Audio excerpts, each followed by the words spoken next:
Ladies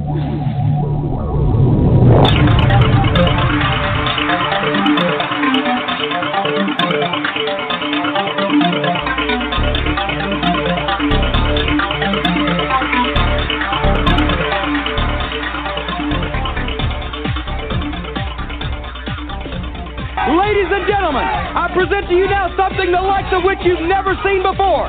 The most dangerous combination of professional sports. The skill, the strength, the stamina, and the ability of two men blended together as one. The most exciting combination in the history of professional wrestling, twin sons of different mothers. Chris Adams and Mike Currence. Let Body Slam competition.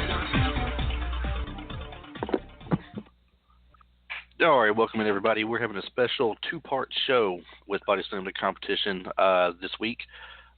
First part of it being tonight with myself and special co-host tonight, Douglas O'Shea. And next week with Mike and Chuck. They'll be hosting the other half of the show. And what we are doing is we are tackling the ever-popular yearly annual argument and yet still very taboo subject of Chris Benoit and the talks of will he ever make the Hall of Fame? Should he be in the Hall of Fame? Did he do it? Did he not do it?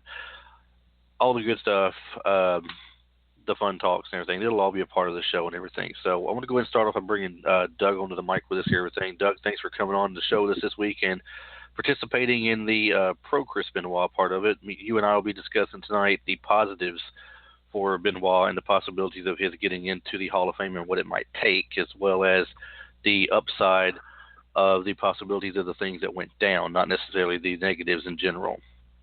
So thanks for coming on with us. No problem. This is a subject that I get pretty angry about because, it's, people reading what they want to read and hearing what you want to hear, and that it just know the facts before you run your mouth. And I'm a Chris Benoit fan, to the end.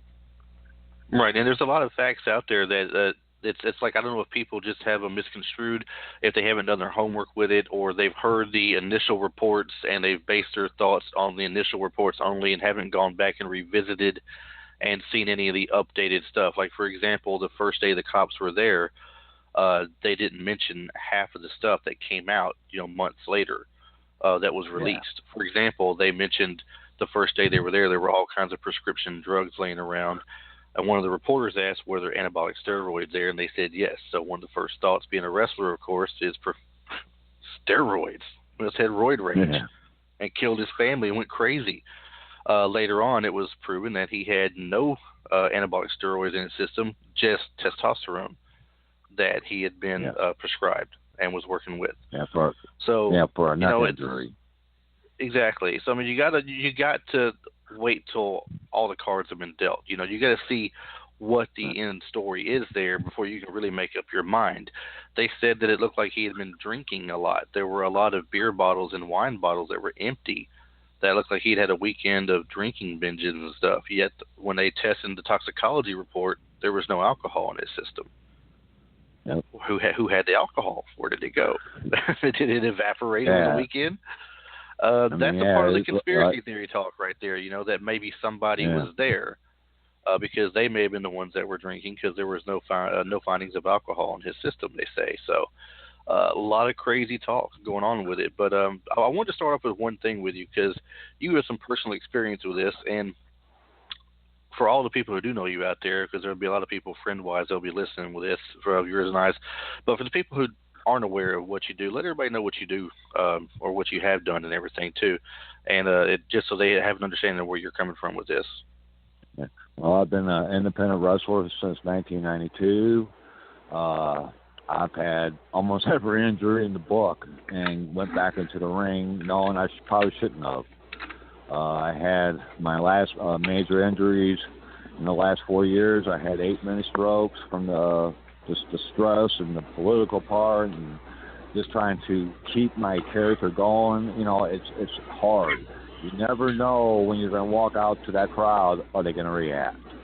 And that's the biggest fear. So when you hear that crowd react, it gets your energy going. You're amped up to the battle. But when you get to walk out to that quiet crowd, when you've been walking out to a good crowd all the time, like, where am I going wrong? It's that stress.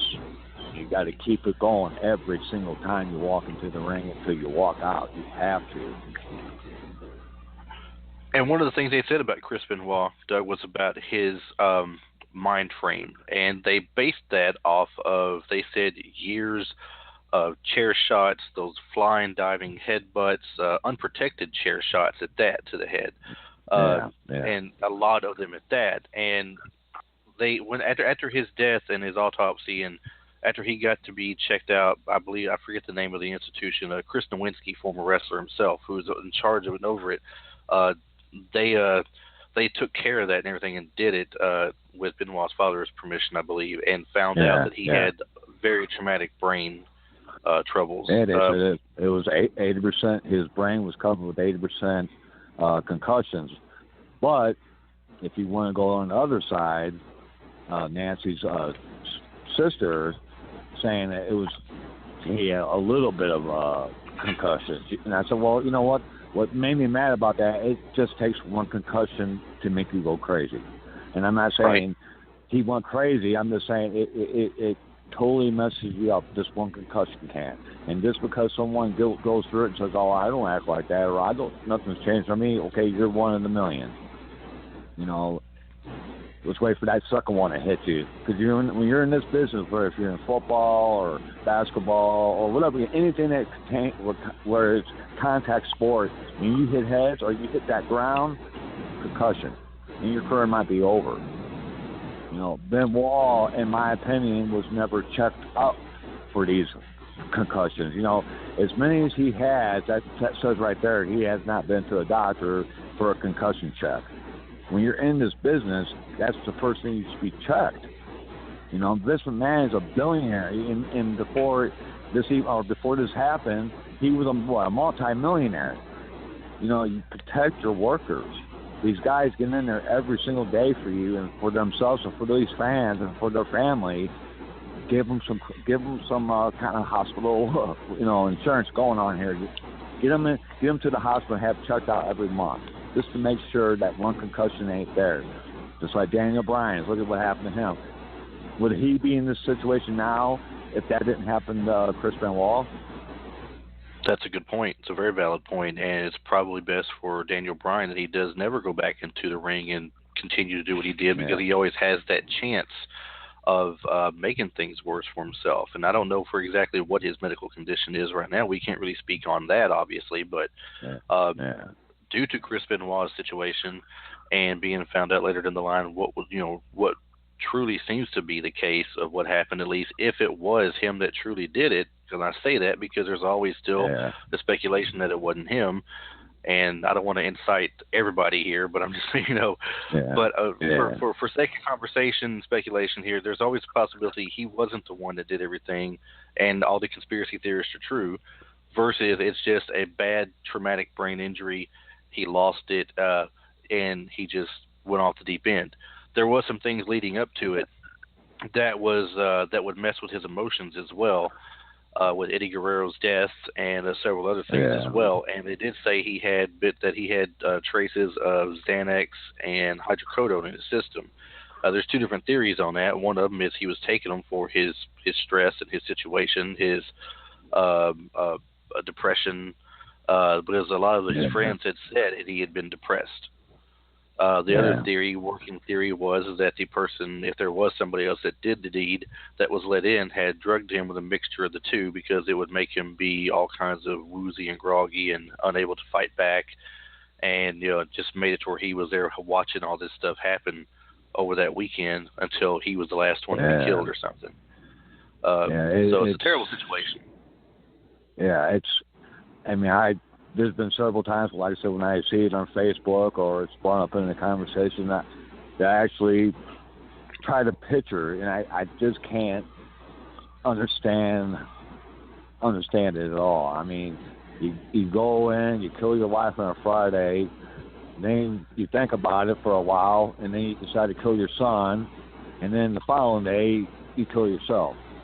And it just doesn't make sense when the stories are said hundreds and hundreds of times by workers he's worked with, by people who've known him. He loved his son to death. They understand Well, and it's not justifying it, but they're just, they can see why a man and a woman, where if he blew up, he might have struck at her at rage and killed her. But why would he stop and think about the next day and then go and kill his son? I mean, it just doesn't make sense at all to me. And then go and kill himself, and how that happened is what to this day I still don't understand this, because I've never seen a picture of the machine that did it. But from what I've heard from Chris Benoit on many videos, Bret Hart, it would take an enormous amount of strength to do what he did to break his neck. It would take superhuman strength, is the word I like that I heard that stuck out in my head. So hearing that, how would he have done that by himself? That's a very good thing to point out. And there's another thing that we're not even thinking that what you didn't mention a moment ago. Not only you talking about that, now there was a note that was found where the note said he was planning on something, and they're saying that if it was him that had this bad psychological issue, that he had been planning this the whole time, and that he planned on getting her first, then I guess his kid, or maybe he had no intention of killing his kid, just him and her. But when he killed her, it did more psychological work to his head and made him go ahead and kill his son. And when he realized what he'd done, couldn't live with himself and killed himself. Now the way he supposedly, like you said, if he truly killed himself and hung himself from that way, how did it happen? How did it occur? I mean, like they said, it would take so much more to do that. Why were there Bibles laying beside each one of the victims, including himself, where he hung himself? There was a Bible there. Yeah, and he wasn't religious at all. Right, and they say the whole Bible thing was a part of, could be a part of a whole devil worship thing, which points back to Kevin Sullivan. And the reason why it points back to Kevin Sullivan is years of argument and speculation, the two of them not getting along together because Nancy was his, it was Kevin Sullivan's wife first, right? Or was it just girlfriend? I forget which it was. Was his wife? Okay, so she ends up marrying Chris Benoit. I don't know if you remember reading this or not, and I don't know the extent of the truth behind it. You may have heard something behind the scenes since you wrestled with people who have been with both guys before. But there was speculation they had a blow-up argument with him, and Kevin Sullivan told him he wouldn't last 10 years. He'd kill him himself. And that was behind the scenes backstage. No, I haven't heard that one. That's kind of a shock to hear that. Right, I don't. That's what I'm saying. I don't know. I don't know that it's true or not. I'm just saying it ahead of time. There was speculation I'd read somewhere. Someone claimed that. I don't know if there's any truth at all. Just to put that out there. I'm not saying that that's how it happened. I didn't. Yeah, I have no. I couldn't vouch for it. But I never heard that. It's the first one for me. Right. Now, if it did, though, Doug, that lends more credibility to the accusations of Kevin Sullivan doing it, because they would say that Chris Benoit had let the person in. There was no signs of forced entry, so it would have been somebody that he knew come in the house. Maybe he doesn't get along with Sullivan, and he lets him in anyway because they're not just bitter enemies, and he lets him in. Or maybe he had the door open, and since it was open, he pushed his way on in with whoever else he might have had with him. Now, there's been two things that's been said here, and I don't know which was true. Somebody said that Chavo Guerrero claims he was talking to him, and he put him on hold, and he went to the door, and he heard a scuffle, and then the phone line went dead. Then there was a report that said that was never said. It's not in the WW archives of the magazine anywhere. But what he did say was on Chris Jericho's show was that he had talked to him on that Saturday because Benoit missed his plane for an event, and it was an ECW pay-per-view, I believe. He had a title shot. And he wouldn't have missed his plane. I heard the same story, but what I heard that you didn't say was they were talking for like 45 minutes. Right. And they were talking for 45 minutes on it. Yeah. They heard him something knock at the door, and then, like I said, they lost signal. I'm not personally. I don't know if I would point at Kevin Sullivan, I could see why people are saying it, because I don't know if this is true or not. This is what I've heard, that Kevin Sullivan's wife turned up missing a week before this happened as well. I don't know about his wife, but Sherry Martell died the week before. Was she married to him, Kevin Sullivan? I don't think she that. was she? No, I don't think so. I don't believe she no. was, but Sherry Martell died the week before, they're saying, supposedly. And the thing about the two, where she ties in with them, it says Sherry Martell, they say possible murder, but it was an overdose on drugs is what it's listed as, on June 15th. And it shows that she had the same drugs in her system as Chris Benoit had in his. Them two and one half Public Enemy, what was his name, Johnny Grun or something like that? Yeah, Johnny Grun. They had the same doctor who gave them the same prescriptions. So it was but it was in both their systems, and they were just a week apart. They say she died of an overdose mysteriously. They couldn't prove otherwise. And now Chris Benoit has all this extra stuff in his system that week with him, which led up to the entire huge fiasco in his home. His father had said that he had been kind of, depressed and stuff, which had been reported by many people. And the last phone conversation he had with him was on Father's Day, I believe. He was on the road, and he said all he wanted, he just wished he was at home because it's Father's Day. He wished he was there with his family and his kids, and he wanted to be there. So it's kind of hard to picture. I mean, it's not hard to believe someone can just snap with mental issues, because you see it happen every day, every year. Somebody they're in the mental hospital. They got these breakdowns. It's hard to picture. So it's hard to believe someone who loves his kid so much would just blow up that way and kill his own kid like that. Listen, and that's the thing that bothers me, and at one time scared me, but now I'm on the right medication. But the concussions I had, it caused me to. I would have flashbacks. Mm-hmm. And I would visually see it, I'm not like seeing it in 3D or anything, but I'm kind of like blinded from what's going around me in the world. I'm picturing what I'm seeing, and I snap. And then I don't remember. I remember it happening, but I don't remember what I said or did. I just remember it happening. I mean, it just vanished. 5 minutes of my life just vanished after I just got to get into an argument with somebody. Now I'm on medication for that now, which has helped out a tremendous a lot. I just think Benoit, if he did do it, I can't accept it. I mean, I don't know the man personally, never even met the man, but I've watched him for so many years, and it's like, I do know the guy. From all the stories I've read, all the videos I've watched, and this movie that might be making, I like to talk about that. I think he didn't do it. There's Bibles to the bodies. He wasn't religious, but Kevin Sullivan, like you said, was the religious double freak, I guess you would say. Right, and supposedly that's a practice of people who are the devil worship, and they sacrifice somebody. They put the Bible beside the body, or something along those lines. It's almost like an insult to injury, is what it was reported as being. Apparently, there was, there was. And I don't know if this was ever confirmed or not. There was talks of a possible divorce in the works between the two, and that was one of the things they said might have driven his rage, if there was a rage factor involved with it. When I was listening to the Nancy Benoit, her sister, I was listening to her.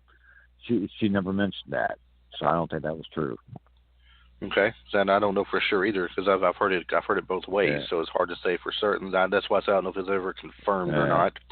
Now, what was confirmed is Chavo on Jericho's podcast, and I mentioned it briefly earlier. So he tells Jericho that Benoit missed a flight and sounded weird on the phone when he was talking to him. And he asked him, was everything okay? And he said, yeah, he says it's Nancy and the kids been sick this weekend. It's been a long, rough weekend. I missed my flight. I'm going to be there later. He says, well, all right. He goes, I'll make sure that I pick you up no matter what time it is. You just let me know and I'll be there. And he says, all right. And he says, but he says, Chavo, he goes, I love you.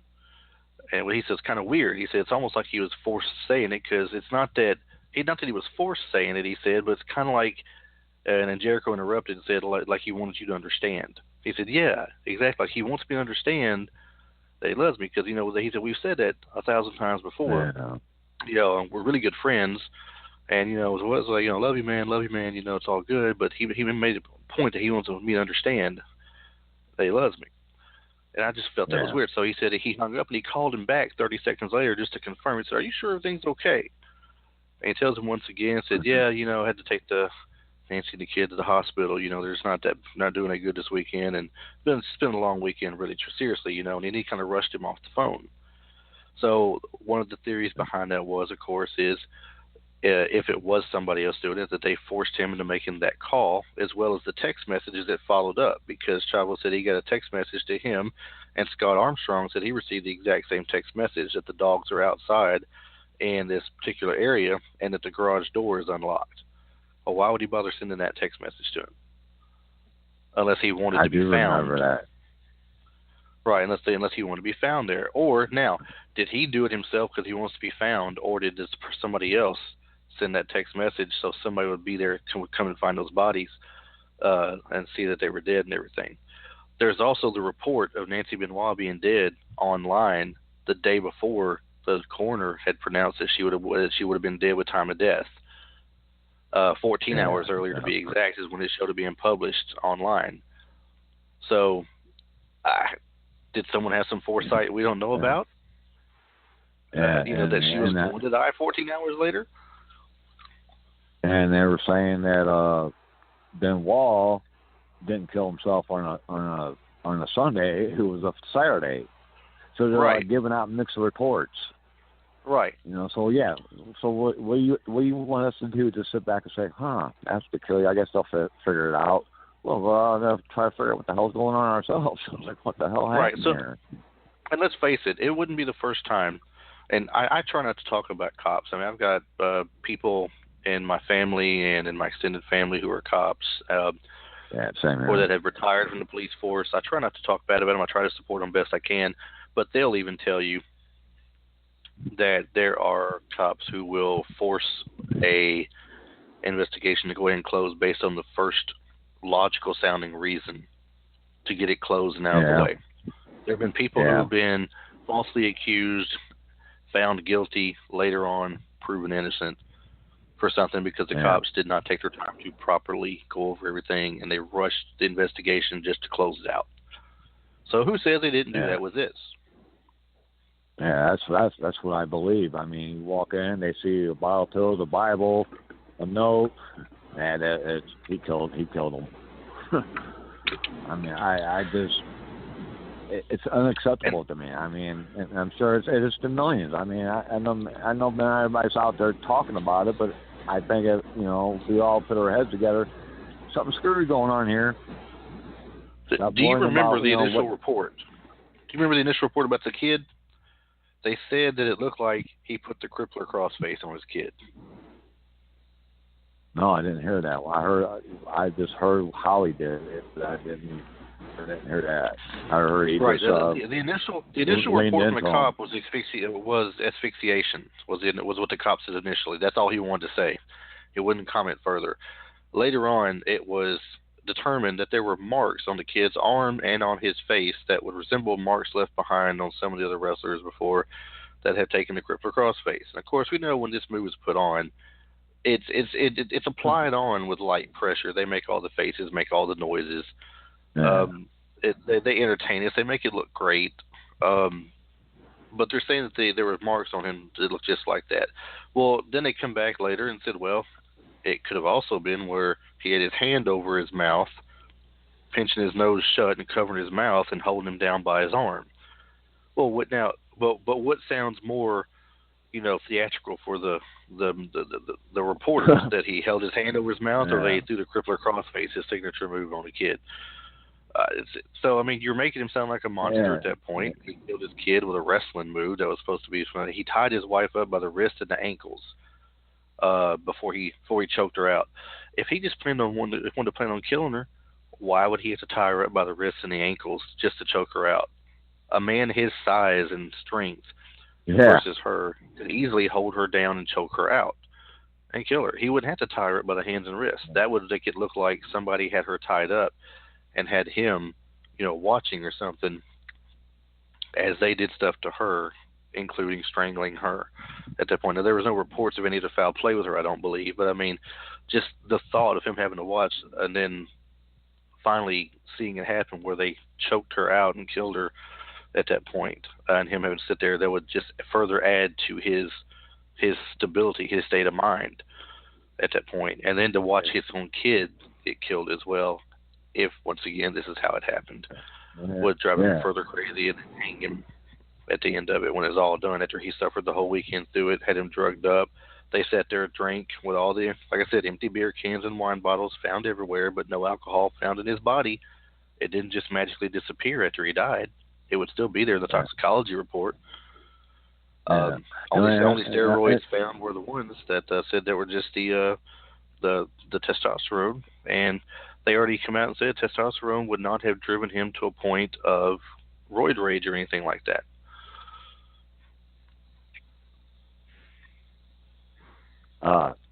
Sorry, my neighbor. Something that I've heard from several sites and videos that they keep saying that Benoit sat there with his wife and child for 2 days, dead in the house. I mean, am I the only one catching this? How if he killed his son on a Saturday and he killed himself on a Sunday? How's that 2 days?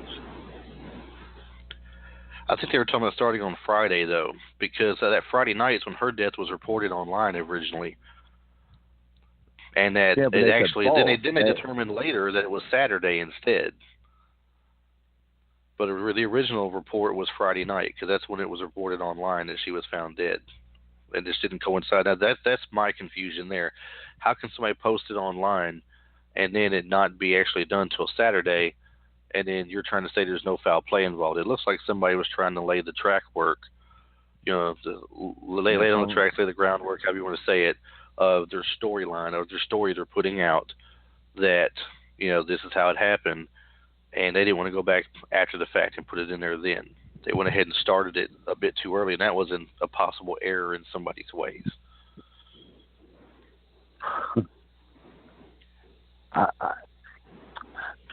There's something crazy I remembered. I'm not going to say it on here. I'll tell you personal PM, but just something that you were saying kind of adds up to what I was told. So I don't want to talk about it on here. That's cool. That's cool. You can get with me later on it. It's no problem. But it's just and the talk every year, of course, is will Chris Benoit go in the Hall of Fame, because they say he belongs in the Hall of Fame. Now, I'm going to say this, and you're in the business. You know how it goes. You're there to entertain the fans, right? You put on a good show. Yeah. It's fun to watch. Yeah. It's fun to get into it. The fans get into it. You get into it. Some fans get really into it. They get crazy. They yell. They throw things. They might even try to attack you after the show or something. That just means you're doing your job that much better, right? You're doing it great at that point. Oh, yeah. But when it comes to this situation, here's what I don't understand. How are you not able to separate Chris Benoit the wrestler from Chris Benoit the person? Let's just say, for sake of argument, that Chris Benoit had the that he did do everything that they're saying, and it's due to the brain deterioration and the brain problems that he was having with dementia, the rapid dementia coming from the way of the concussions and all this other stuff he's had going with him.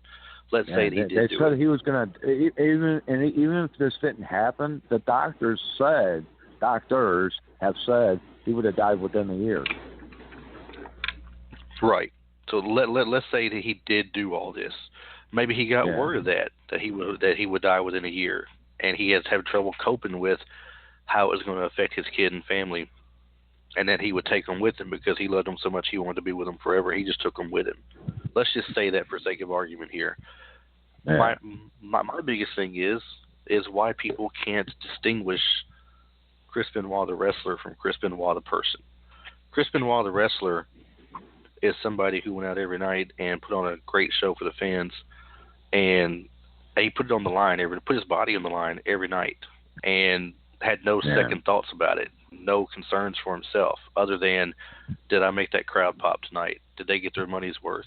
Did I put butts in the seats? Because he did all the above. And then to see him finally get his payoff with that world title is one of the most awesome memories for me for wrestling. Yeah. Yes, it was. I can honestly say there's only a few moments in wrestling history, for my wrestling, from growing up as a child up until today's date. There's only a few things that stand out, very memorable, and that is one of them, because he worked so hard over the years to get to that point. It was such a favorite to see, and then finally get there and get that title was awesome. And the fact that him and Eddie Guerrero were champions at the same time. And they were told by, who was it, Mike Graham, who was the kid, Mike Graham or the other, I forget which was father, which was son. I want to say Mike Graham. Yeah, I want to say it's Mike Graham that was with WCW behind the scenes back there working. He claimed that Jericho, Guerrero, Benoit, Malenko, Saturn, the whole group of those people, the cruiserweights, they didn't draw a dime. They said every time they came on TV, you could tell by the way the things looked on the reports from the station reports. Every time they got on TV, their time slots, the channels were turned.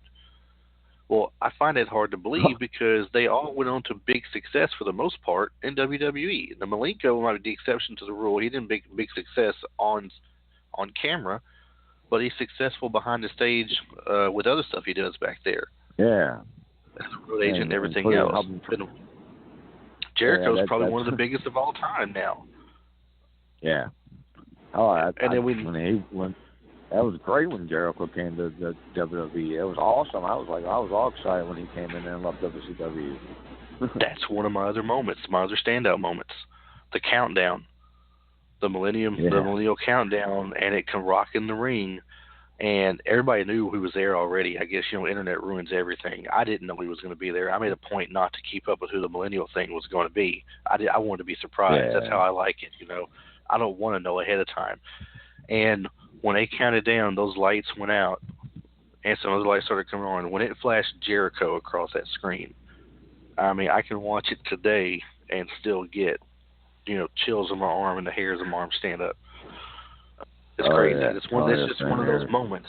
It's just like, Benoit winning the title. It's one of those moments.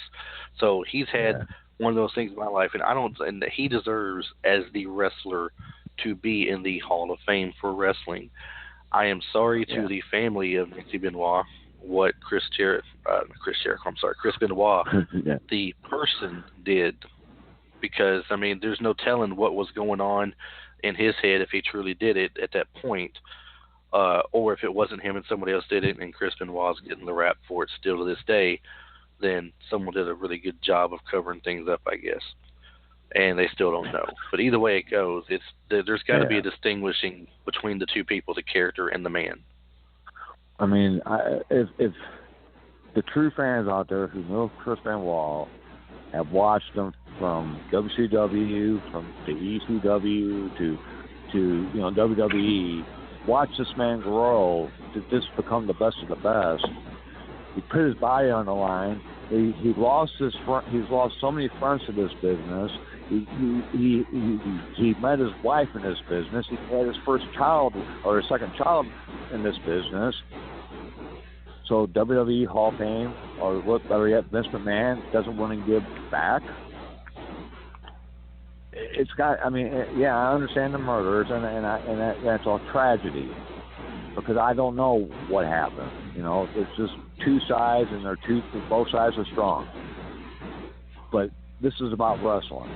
Because if you want to nitpick and people want to bitch, he don't need to be in there, he murdered his child. We know what?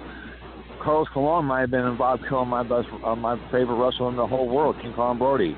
And by the way, why isn't he in there? And Carlos Colon is. So if people want to bitch, hey, you know what? I can find someone in the Hall of Fame I don't believe should be in there. Well, there's somebody else you don't remember, right? He just died recently himself that had murder rap on him. Jimmy Snuka. Yeah, I mean it went for what 30 years. They put it together. They said he did it, but it wasn't proven. And then he got brought up again here recently, but he was too sick, I guess, to stand trial or something, or whatever the case may be. Then he died shortly after that. But he was accused of murder. But there was no question about putting him in the Hall of Fame when he got there. It wasn't questioned at all. Now it took it wasn't in the first class. It was quite a few classes in. Yeah. Before he got in there, but he did make it in. So my point I was saying the other day was that if you can have Jimmy Snuka make it in and have a murder rap on him, Chris Benoit can make it in, but it's going to take time to get him there. It's not going to be right now. It's not going to be next year. It's not going to be 5 years from now. All right, it's probably going to be, it's probably going to be when you and I are, later in our years ourselves. We may actually live to see it. Who knows? But now let me ask you this. I brought this question up the other day. Benoit's son, his oldest son, he's breaking the wrestling business now.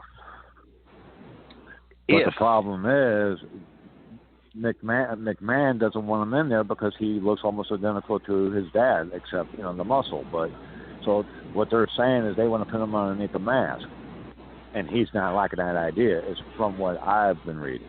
I could be wrong. I mean, I'm not stating facts because I don't know how reliable. Now, I don't know if he's. Now, I don't know if he's trying to come into the WWE right now. I haven't heard that part yet. If he is, great, awesome for him. I hope he makes it.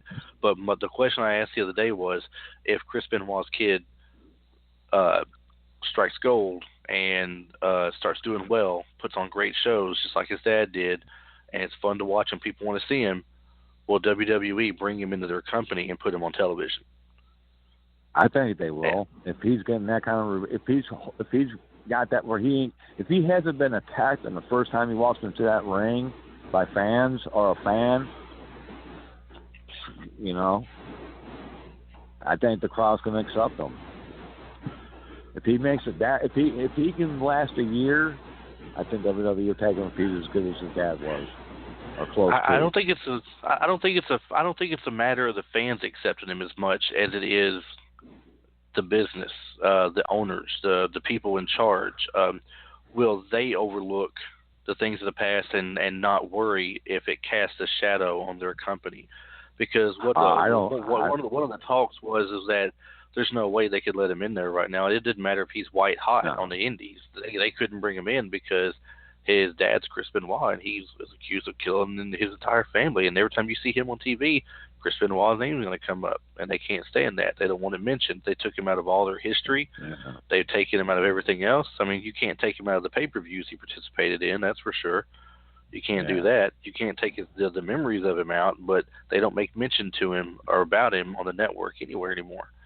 So would they be willing to go ahead and look past it for money's sake? Because if he's white hot on the indies and people are loving him and he's doing that good, and he comes up there, the first place they're probably going to throw him is NXT just to give it a trial. Yeah. And if he does good there and the fans dig him and they're into him, they're going to want him on the main roster eventually.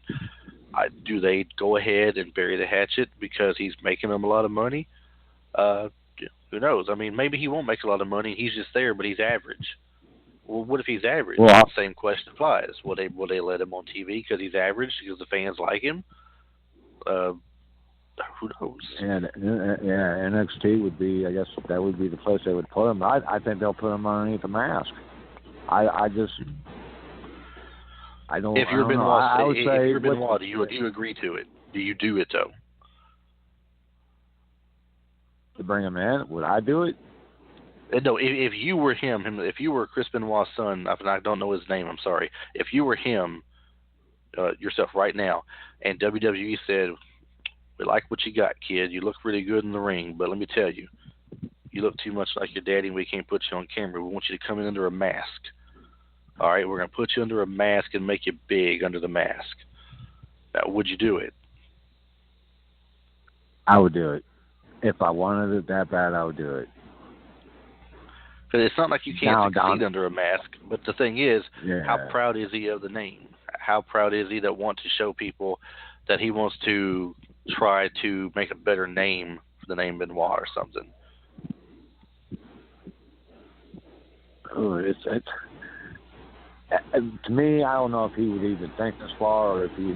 I mean, I think if he wanted to go for him and he's got the opportunity and he tries, I think if he got denied, I think he could get a lawsuit on harassment discrimination. They have a history of not. I don't know. There's not really a history of it, huh?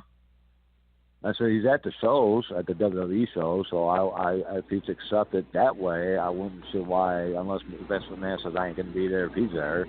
But I don't think he would want to be there if he was feeling that way. Oh, the whole word of them doing it was talking about people boycotting the product at that point if they bring in his son because of what he did. They say it's still too soon, and they don't want to bring him in. Now, if they bring him in under a mask and they want to hide it, he's going to have to wear that mask when he comes and goes, just like it was in the territory days. You got to live that mask. You ain't got to go grocery shopping in it, but I mean, going to and from the arena, you got to not have that mask. You can't be followed to your residence. You got to make sure no one's seeing where you're going and coming from. You got to be careful with it. And I don't know that they're going to take that kind of time and effort to conceal that. And here recently, they've been kind of that way with several people. I mean, as far as not really taking the former greats' kids and exploiting them for what they can be, like Curtis Axel, for example. He could be good in the ring. I really wish he would go somewhere like Impact or even Ring of Honor and just show his stuff off for a while. I really wish he would. But he's probably making more money just to sit there and not do anything in WWE versus what the others will pay him at that point. And that's kind of hard to turn down, too. I mean, I get it. It's hard to turn down. But Bo Dallas, look what's happening to Bo Dallas. He was NXT champ at one point. They bring him up to the roster, and he's hardly moved up from the opening act. Hardly at all. It's crazy how some of them do. The only successful been Randy Orton. Ted DiBiase Jr., he didn't do good either, really, for the while. Cody Rhodes was done several different ways before he finally got up and left, because he didn't. I don't know if he wanted to do Stardust anymore, but he went up and left, and now he's just Cody. He's not trying to play some mystical creature from space with paint on his face and everything. He's doing his thing. He's part of the Bullet Club in Japan now. Look where he landed. Yeah. I mean, so I don't know. Well, I think these guys are getting more than what people think they're getting, though. I mean, just because they're not on TV, there's also 6 days still going on of wrestling, and I think they're just not getting that TV show bonus. They're not. Well, whatever it may they be. Gotta work. Yeah. We had Jason Static on the show with us at one point in time. Jason has a friend, you might know Bob Cook as well, from wrestling business. Bob was with WCW for a while. I think he appeared on WWE or WWF a couple of times as well in the same capacity. But Bob called into the show when Jason was on to harass him a little bit and talked with us for a little bit as well. And he gave the example of Jerry Lynn taking a payday to sit in the back and play video games until they needed him. Because he made more money doing that than going to a lesser place to go wrestle. They were inquiring about him. They paid him more money just to keep him under contract for when they wanted to use him. Now, I don't know necessarily that Vince McMahon has plans for Curtis Axel or Jack Swagger, or anybody else like that in the upcoming weeks or months that he's just saving them for. But at the same time, he's keeping them out of other companies' hands and he's lessening the competition. That's kind of a smart business move. I'll give him that. I'll give him credit. It's a smart business move. And from the worker's perspective, which I'll never fully understand because I've never been one before, but I'm sure in your case, if Vince McMahon said, Douglas O'Shea, I'm going to pay you $90,000 this year, and you're just going to be on TV sparingly. You might show up and get squashed by Braun Strowman. I don't know. We may make a mockery of you this week. I don't know. $90,000? Hey, make fun of me for a while. I might take that. Yeah. So I can't look down on anybody for doing it. I really wish they would go for the love of the wrestling to somewhere else and show out from a fan's perspective. But, Yeah, you gotta do. But you get noticed for doing those things, though. That's one thing I do know about Vince McMahon from talking to guys that I know worked for him, and that they say you might get kicked in the face, kicked in the nuts. But if you get back up, you're gonna look at another day at work. He's gonna make sure you're taken care of. And that's the one thing I have, that I do know. Right. I can say for a fact. So Benoit's kid stands a chance, basically, I guess. He does stand a chance to get there, and if he lives up to the name, he stands a chance of getting there and showing out in one form or another, possibly. Same thing with Brian Pillman's kid. He's trying to break in as well. He may get that opportunity also. So is Benoit's son, is his son already wrestling? Because I couldn't find anything of him wrestling. It seemed like I'd read that he had broke into wrestling. Let's see. Chris Benoit, I'll look it up real quick. Chris Benoit, kid, wrestling. Hopefully it doesn't bring up his little kid. Let's see. It was Daniel or David.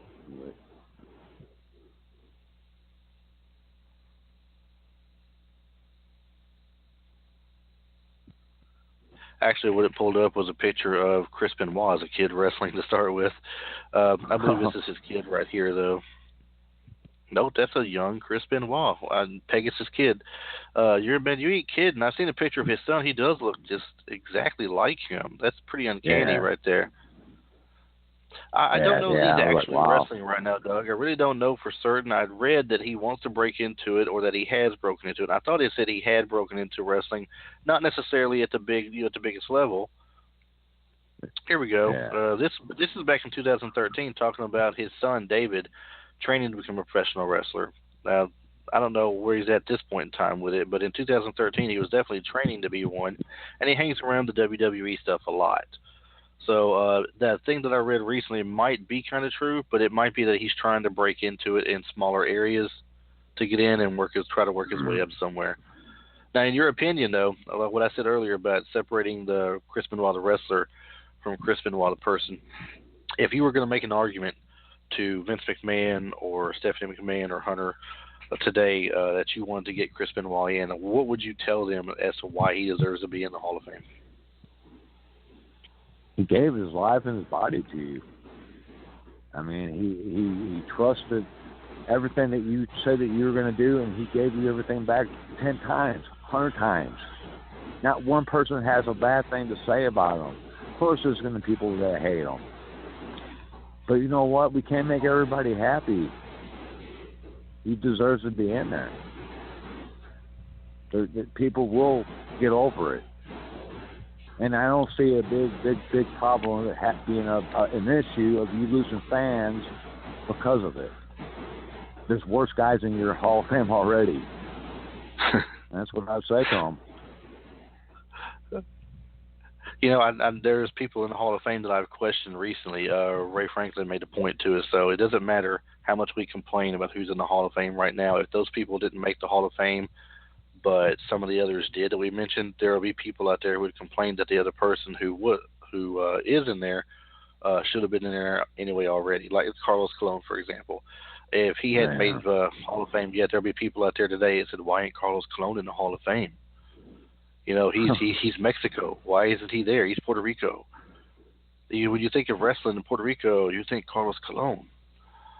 When you think of pro wrestling in general, in the old days, one of the biggest monsters you think of is Bruiser Brody. Man ain't been seen yet in there. And one of the reasons why I think you don't see him in there yet, there's a controversy about a murder on him. It stands out.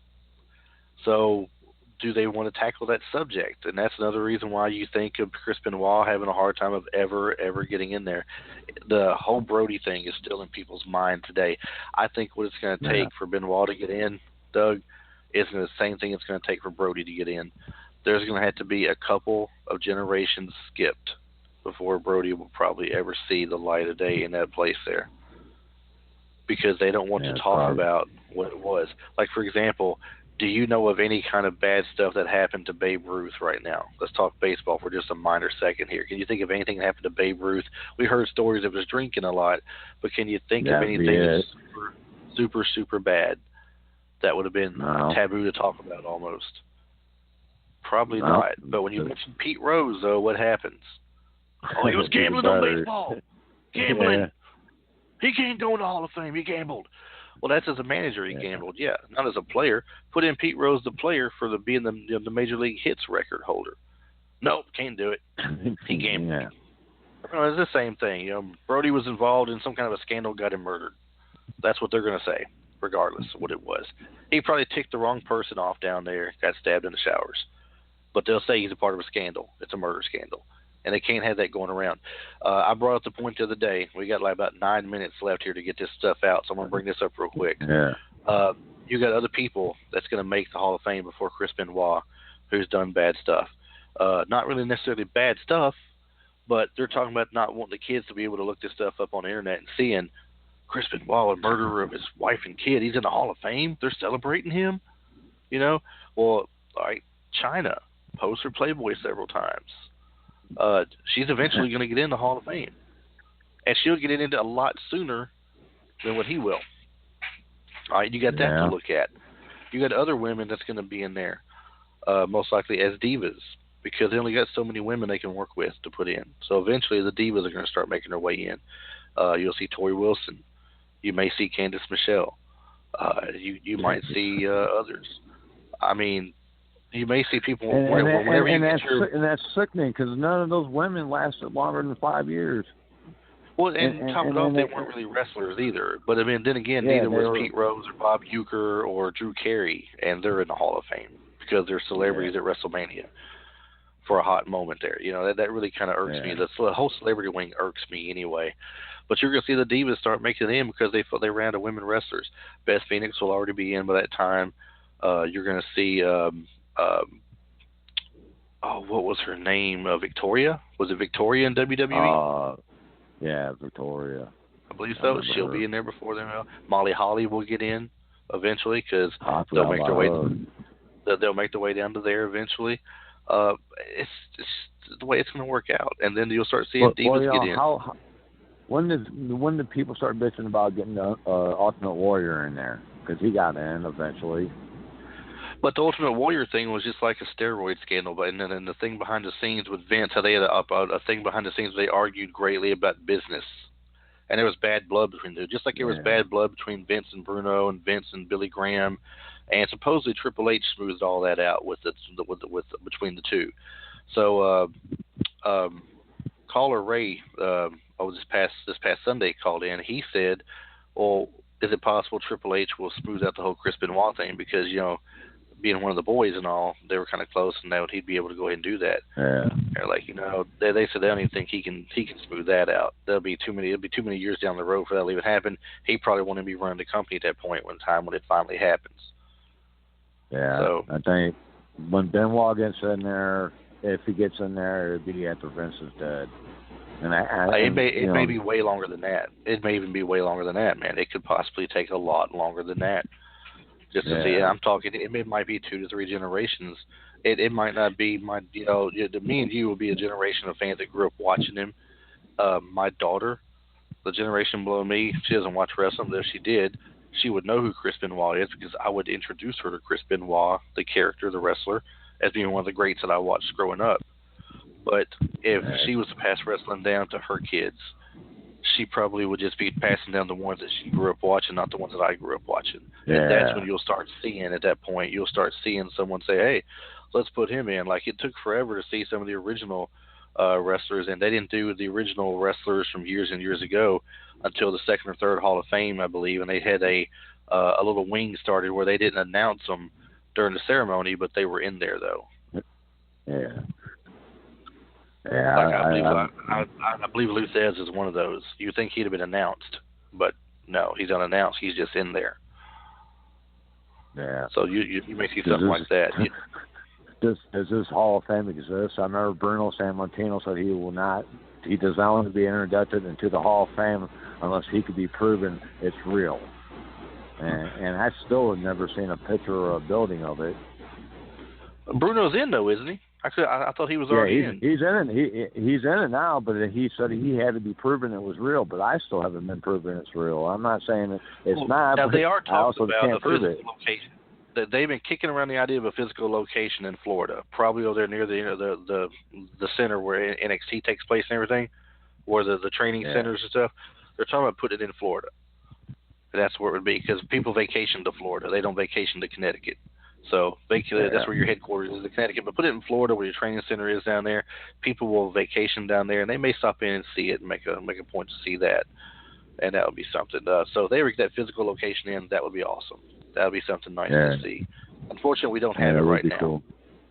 And then what about the ones who are in but sell their rings when they get them? You know, Abdullah, he hawked his ring. I guess he didn't care for the Hall of Fame thing too much. He accepted it gladly, and then turned around and hawked the ring later. And he's been very outspoken about Vince McMahon as well, as a part of, I guess, one of the lawsuits or something. Yeah, and that's another thing, right? Abdullah Butcher and Stan Hansen are in the Hall of Fame. The number one guy that they battled with or tagged up with was Bruiser Brody. I mean, is it not hard? Go ahead. Is it not hard to hear Stan Hansen but not hear Bruiser Brody? They go hand in hand. Yeah. I mean, what I was told, and I forgot who told me this, but they're a pretty good source. They said that Vince Senior did not want Bruiser Brody and nowhere around WWE anymore because he refused to lose. He said, the only way I will lose is by DQ or count out. He said, if you make me lose, I'm not going to be the badass that I am portraying. This is the only way it's going to work. That's what I was told by a pretty good, reliable source. Now, I don't know why that would keep him out, but, you know. Yeah. I don't know. Personal views, personal grudges, stupid stuff, man. Stupid stuff. Yeah. Although we got about 2 minutes, 40 seconds here. So I just want everybody to thank everybody. For those who do listen to the show, thanks for listening. And keep your mind open when it comes to Chris Benoit and making the Hall of Fame. I mean, yes, we understand if it's true and he did that terrible thing, it's a terrible thing that happened for his family on both sides. His mom and dad had to live with that too. You know, that was their grandkid, and they had to live with that as well. And then the Nancy Benoit's family is going through a terrible ordeal with it as well. So it's terrible that it happened. Try to keep an open mind between the two. You know, separate the wrestler from the individual.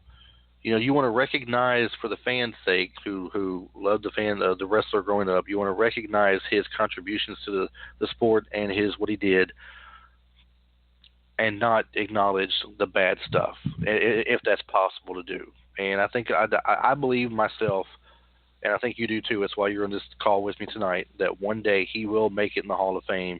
It's just going to take time to get him in there. Yeah. Watch a video of him. Watch a video of him. As soon as you hear this, watch a video of him, and you'll remember why you cheered him. If anything, go back and watch the Chris Benoit wins WWE Heavyweight Championship. That's all you got to know. Yeah. That's all you got to see. There you go. But if you want to see some exciting moments of his, watch some of his WCW days as a cruiserweight. Watch his earlier days in WWE when he first arrived there. Watch how the matches he had with him and Eddie Guerrero together. Awesome. Yeah. Very good, very great work. Chris Benoit and Triple H together in the ring was great. Just pick up things and watch them. That's all I'm asking. Keep an open mind with it. And so Doug, I want to thank you for coming on and having this hour with me, talking this topic. No it's a topic that I do like. I do like Chris Benoit a lot. I want to get the good word out about him. Chuck and Mike, for people listening, will be on next week with part 2 of this series, and they will be talking against Chris Benoit and why he should not make the Hall of Fame, or why he will not make the Hall of Fame. And anything else they talk about, anything else they talk about from there is on them. So if they want to discuss the conspiracy like we did, they can. But they'll mainly discuss will he make it and why he shouldn't be there and stuff. Follow us on Twitter and Facebook and Instagram, which is doing fairly well. Thank you, everybody. www.instagram.com/BodySlamCompetition. Thankfully, that posts to Twitter, because I hate posting to Twitter myself. Big pain in the butt. But anyway, thanks again one more time, Doug, for coming on with us. Douglas O'Shea, everybody, if you get a chance to catch him anywhere, if he's out in your town, watch him when he's in there. He's very fun and entertaining. Very great guy. and hope to see you my way something one day too, Doug. So we will talk to you guys later and next Sunday. Thanks.